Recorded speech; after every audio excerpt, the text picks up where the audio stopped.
안녕하세요, 가치환입니다. 2월 10일 수요일 국내 시장이 마감되었습니다. 자, 오늘 시장 흐름은 그렇게 썩 좋지 않았던 것 같습니다. 하지만 코스피는 0.37%의 빨간불이 들어왔고, 그리고 조금 뒤에 상위 종목을 보시겠지만 오늘은 코스피 상위 종목 내에서는 상승이 나왔던 종목이 몇 개 없었거든요. 그런데도 불구하고 빨간불이 들어왔다는 것은 참 신기했던 흐름인 것 같습니다. 그리고 코스닥은 반대로 코스닥은 0.6%의 낙폭과 함께 오늘은 그렇게 좋지 못했습니다. 자, 그리고 시가총액 상위 종목들을 보면 오늘은 전반적으로 파란불이 더 많이 보이는 것 같습니다. 하지만 코스피 내에서는 뚜렷하게 두 개의 종목이 보입니다. 현대중공업하고 하나오션.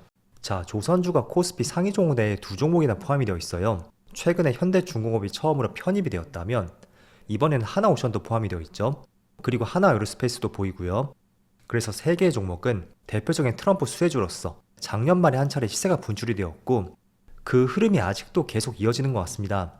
그리고 코스닥은 반대로 로봇 관련주가 좋지 못하면서 오늘 지수의 낙폭이 크게 나왔던 것 같습니다. 또 코스피 수급을 살펴보면 오늘은 많은 규모는 아니었지만 기관과 외국인의 양매수가 들어왔고, 거래대금이 13조 원을 돌파했습니다. 불과 작년 말만 해도 10조 원을 거의 10조 원을 돌파하기가 어려웠었거든요. 하지만 최근에는 10조 원을 돌파하는 사례가 많아졌고, 오늘은 무려 13조 원을 돌파하면서 집 나갔던 증시 자금들이 조금씩 들어오는 것 같습니다. 또 코스닥도 마찬가지로 거래대금이 계속 증가하고 있죠. 하지만 오늘은 외국인의 많은 순매도가 나왔습니다. 그리고 삼성전자, 오늘은 외국인의 1,000억 이상의 많은 순매수가 들어왔고, 하이닉스도 마찬가지로 많은 매수세가 들어왔습니다. 그리고 조선주들, 하나오션도 외국인의 많은 순매수가 들어왔고, HD 현대중공업도 마찬가지로 오늘 기관과 외국인의 양매수가 들어왔습니다. 또 장중한테 상한가를 터치했던 하나시스템, 오늘 기관과 외국인의 많은 순매수가 들어왔었네요. 자, 그럼 이어서 주체별 매매 동향에 대해서 살펴보도록 하겠습니다. 2월 12일 외국인이 가장 많이 매수한 종목은 삼성전자, 현대중공업, 하나오션, 하이닉스, 삼성중공업, 반도체 2개, 조선주가 3개 포함이 되어 있습니다. 그리고 기관도 현대중공업, LS일렉트릭, 하나시스템, 하나에어로스페이스, KB금융, 이렇게 순서대로 매수했습니다. 자, 이어서 해외 증시를 보겠습니다. 오늘 국내 증시의 흐름이 그렇게 좋지 못하잖아요. 그게 저는 관세 때문이라고 생각이 되거든요. 조금 뒤에서도 말씀드릴게요. 우선은 트럼프의 관세 이슈. 그게 취임한 지 며칠 지나지 않았지만 여전히 그 우려감에 불식되진 않고 있습니다. 지금 나스닥의 차트 흐름을 보더라도 12월 중순까지는 굉장히 좋은 흐름이 나왔단 말이죠. 그렇지만 약 2달 정도, 트럼프 취임이 1월 중순에 있었다면 그 한 달 전부터 해서 지금까지 시장이 횡보하는 모습이 나오고 있습니다. 물론 그렇다고 나쁘다고도 볼 수 없습니다. 왜냐하면 지수 자체가 꺾인 것은 아닌 만큼 지금은 고점 박스권에서 좋은 이슈가 나오면 올라가고, 또 좋지 않은 뉴스가 나오면 떨어지면서 약간의 고점 밴드를 형성했다고 할 수가 있어요. 그래서 그런 부분이 국내 시장에도 그대로 연결이 되고 있고, 물론 전체적으로 지수의 흐름은 괜찮습니다. 하지만 개별 종목들을 봤을 때 지금은 약간 업종들만의 차이가 있는 것 같습니다. 자, 그래서 나스닥 지수가 횡보하고 있고, 또 S&P 500도 마찬가지로 어제는 큰 변동은 없었죠. 하지만 흐름은 비슷합니다.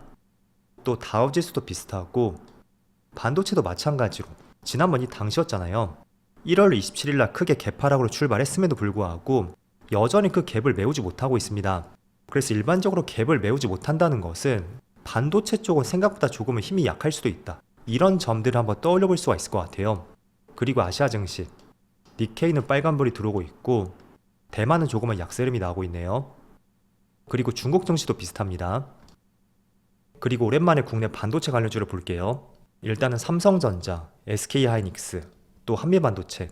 오늘은 그렇게 깊게 빠진 것은 아니지만 흐름은 썩 좋지 않은 것 같고, 자, 일봉상의 차트를 보더라도 이때 설 연휴가 끝나고 딥시크 이슈가 나왔잖아요. 그리고 조금은 반등이 나왔지만 다시 한번 저점을 깨고 내려가면서 굉장히 좋지 않은 흐름이 나오고 있습니다. 또 하이닉스도 볼까요? 그래도 하이닉스는 그나마 조금은 나은 것 같아요. 한미반도체는 저점을 깨고 내려갔다면 이건 아직까지는 저점을 깨지 않았습니다. 자, 일단 어떤 차이점이 있는지 먼저 말씀드리면, 물론 하고 있는 사업의 영역이 다르기 때문에 재료적인 부분에서도 조금은 다를 수가 있습니다. 그렇지만 기술적인 부분을 본다면 여기 241선, 이게 1년 평균이거든요. 아마 여러분들이 키움증권 차트를 처음 열어보면 5일선부터 121선까지 이렇게까지밖에 나오지 않을 겁니다. 그런데 저는 하나 더 추가한 것이고요. 그게 241선, 1년 전체 평균이라고 할 수가 있습니다. 자, 그런데 1년 평균선은 기본적으로 그 시점에 굉장한 변동성이 있습니다. 하지만 하이닉스는 최근에 주가에 변동이 있었다고 해도 241선 위에서 그 위에서 변동이 있었습니다. 다만 한미반도체나 조금은 반대였죠. 이때 한 차례 돌파하긴 했지만 1월 말에 강력하게 개파락으로 뚫고 내려갔습니다.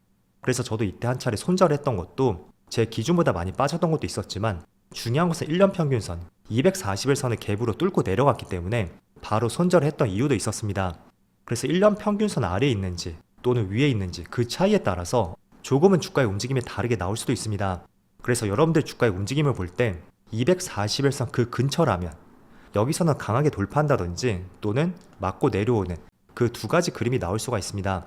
그래서 지금 종가의 위치가 241선을 확실하게 돌파한 것이 아니라면 업종 상관없이 조금은 조심해 보시고요. 반대로 확실하게 돌파하는 흐름이 나왔다면 한 차례 눌렸을 때는 그 위치가 한편으로 기회가 될 수도 있다. 그렇게도 생각해 볼 수가 있습니다. 물론 재료가 훼손이 되지 않아야 되겠죠. 하지만 반도체는 조금은 애매한 것 같아요. 아마 여러분들 모두 동일하게 생각을 하실 겁니다. 일단 AI 쪽을 본다면 반도체는 좋아질 것으로 전망이 되죠. 하지만 최근에 또 관세 이슈라든지 또 보조금을 줄이겠다는 의견도 있잖아요. 그런 점들을 보면 주가가 본격적으로 올라갈 수 있는지 거기에 대해서는 약간의 의문이 있습니다. 그래서 저뿐만 아니라 동일하게 생각을 하실 거고 아무튼 한미반도체, SK하이닉스, 또 삼성전자 이 세 종목 모두 큰 차이가 있습니다. 삼성전자는 1년 평균 밑에서 한참 밑돌고 있죠. 반면에 한미반도체는 최근에 돌파 시도를 했었지만 강하게 또 밀렸습니다. 반면에 SK하이닉스 저는 개인적으로 지금 최근에 많이 눌렸지만 이 전저점을 이탈하지 않는다면 충분히 이 시점은 관심을 가져볼 수 있는 시점이라고 판단이 되고 분명히 두 가지 전제를 말씀드릴게요. 직전 저점을 이탈하지 않는다면 또는 241선 1년 평균선이라고 말씀드렸죠. 그 선이 깨지지 않는다면 18만 6천원 그 근처 위에서는 한 번쯤은 관심을 가져볼 것 같습니다. 물론 제가 전제를 드린 부분이 있으니까 그것도 같이 생각하셔야 됩니다. 자, 그리고 오늘은 조선 관련주라든지 또는 우주항공 관련주들 이쪽이 굉장히 강세 흐름을 보이고 있고 나머지 업종들은 큰 힘을 발휘하지 못하고 있습니다. 일단 조선과 우주 방산이 강세를 보이는 것은 두 가지 이유가 있습니다. 첫 번째는 조금 전에 나스닥 지수가 횡보하는 것을 보여드렸죠. 그게 트럼프의 관세 이슈가 있었기 때문이고 그에 따라 코스피 코스닥도 설날이 지나고 크게 급락을 했습니다. 그렇다 보니까 대표적인 기술주들, 반도체, 2차전지, 자동차 이쪽은 약간의 지지부진한 움직임이 나올 수가 있고 반면에 우주항공이라든지 조선주들 이쪽은 트럼프가 선호하는 업종이거든요. 그래서 관세 이슈에 대해서는 약간의 비껴나갈 수 있는 업종이라고 할 수가 있습니다. 그래서 오늘처럼 시장이 좋지 않은 분위기에서 이쪽 업종들이 강세를 보였었고 또 그 외에도 엔터 쪽이라든지 미용기기 관련주들 이쪽도 관세에 대해서는 자유로울 수가 있습니다. 그래서 오늘 시장은 이러한 이슈에 따라서 주가가 움직였다고 할 수가 있고 자, 그럼 여기서 또 한 가지 중요하게 말씀드릴게요. 개인 투자자가 실수하는 것 중에 하나가 오늘 강하게 상승이 나온 종목이 있잖아요. 그걸 너무 기다리지 못한다는 거예요.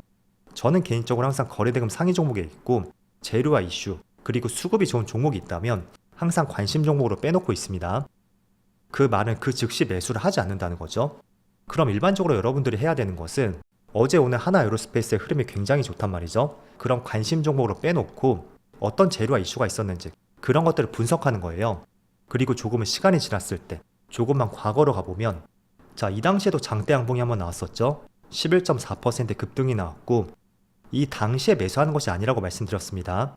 관심 종목으로 빼놓은 다음에 기본적으로 5일선에서 11선 그 근처까지 주가가 눌렸을 때를 기다리는 거예요. 자, 이런 구간이 될 수 있겠죠. 한번 크게 빠졌을 때 이런 구간을 공략한다든지 그리고 내가 매수를 했었다면 어디에서 비중을 줄일 것인지 그런 계획들이 무조건 세워져 있어야 되겠죠. 그래서 지금 조선주라든지 우주항공 관련주들 이쪽은 종목마다 조금은 차이는 있지만 최근에 많이 급등이 나온 자리잖아요. 그래서 일단은 주가의 흐름을 지켜볼 것이고요. 차라리 지금은 조금은 눌렸지만 지난주쯤에 강세를 보였던 업종 그 업종에 대한 재료가 훼손되지 않았다면 5일선과 11선 근처에 눌린 종목들이 많을 겁니다. 그런 업종들을 공략을 해보는 것이 더 나은 선택이 될 수 있다고 말씀드리겠습니다. 이 업종들은 제가 최근에 많이 말씀드렸을 거예요. 뭐 대표적으로 AI 소프트웨어 기업들 또는 AI 의료 기업들 이런 기업들이 될 수도 있고 그리고 오늘은 로봇 관련주가 굉장히 많이 빠지고 있습니다. 레인보우 로보틱스가 지금 4.6% 급락이 나오고 있고 클로봇, 휴림 로봇 모두 두 자릿수의 급락이 나오고 있죠. 자, 일단은 개인적으로 로봇주가 빠지는 것은 최근에 많이 올랐던 것도 있겠지만 이 종목이죠. 한국 무브넥스 어제 갑작스럽게 하한가에 진입했고 오늘도 16% 급락이 나오고 있습니다. 직접 회사에서 로봇과 관련이 없다는 해명이 있었고 그 때문에 주가가 크게 급락이 나온 것이 오늘 로봇 관련주의 투심이 많이 위축되었던 이유가 되었습니다. 자, 그렇지만 로봇 업종은 저는 종목마다 조금은 차이는 있을 거예요. 하지만 재료 자체는 여전히 견조하다. 그런 말씀을 전해드리겠고 지금부터는 한 차례 투심이 위축이 되었으니까 PD 재료와 종목 선별을 더 잘해야 될 것 같습니다. 그래서 과거에는 로봇 주면 무조건 매수하자. 약간은 그런 시각이 있었다면 지금은 어떤 사업을 하고 있고 또 이게 정말 믿을 만한 재료인지 그런 것도 한번 따져봐야 되겠죠. 또 최근에 가파른 상승이 나왔다면 제 조금 전 관점과 동일해요.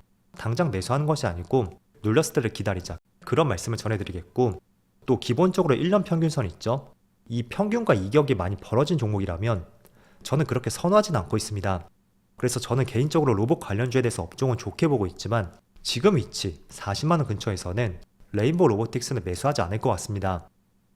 자, 어쨌든 오늘은 코스피 코스닥이 조금은 쉬어갔던 것 같은데 그래도 최근의 추세를 봤을 때는 한 번쯤은 쉬어갈 수도 있다고 판단이 돼요. 때문에 너무 서두르지 마시고요. 늘 침착하고 편안하게 대응할 수 있는 그런 투자 방법을 익히기를 바라보겠습니다. 그럼 오늘도 정말 고생 많으셨고요. 저는 내일 영상에서 다시 찾아뵙도록 하겠습니다. 모두 즐거운 저녁 되세요. 감사합니다.